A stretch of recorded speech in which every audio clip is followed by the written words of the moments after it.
Median calculate गर्दा horizontal पोजिसनलाई हामीले भर्टिकल पोजिसनमा यसरी सजाउनुपर्छ। Mark x student frequency.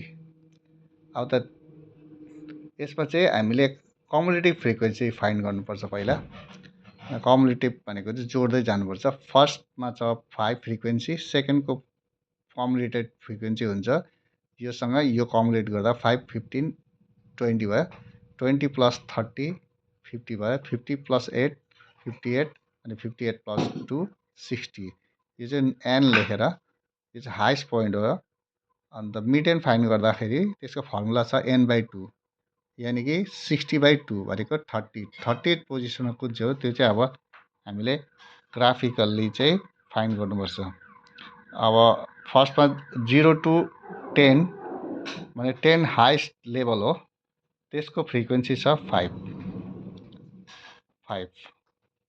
अनि सेकेन्डमा छ 10 to 20, 20 हाइस्ट लेभल हो, त्यसको फ्रिक्वेन्सी छ कमुलेटिभ फ्रिक्वेन्सी हेर्नुपर्छ 20।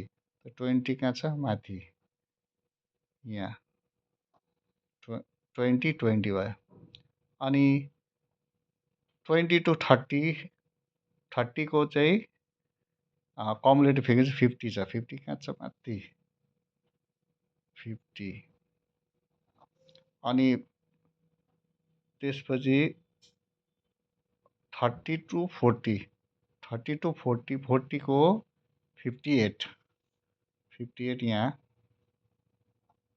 अनि लास्टमा 40 to 50, 40 to 50 मा चाहिँ 60 छ। 60 यहाँ टपमा। अनि यो ओगाइप लाइन यसरी 0 देखि भनेछ, 0 देखि यसरी त्यो पोइन्टमा यसरी ग्राफ बढ्दै यसरी जान्छ। र अघि जुन चाहिँ 30 निक्लेको थियो मिडियन, 30 फ्रिक्वेन्सीबाट चाहिँ यसरी 30बाट यसरी होरिजेन्टल यो ओगाइप लाइनमा टच गरेर यसरी टच गरेपछि त्यहाँबाट डाउन तल झार्नुपर्छ। यसरी झार्दाखेरि यो पोजिसनमा आइपुगेपछि त्यसलाई एम लेख्नुपर्छ। एम भनेको मिडियन।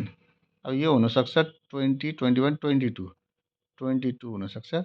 देयरफोर मिडियन चाहिँ 30th पोजिसनमा चाहिँ मिडियनको एन्सर आउँछ 22 एन्सर।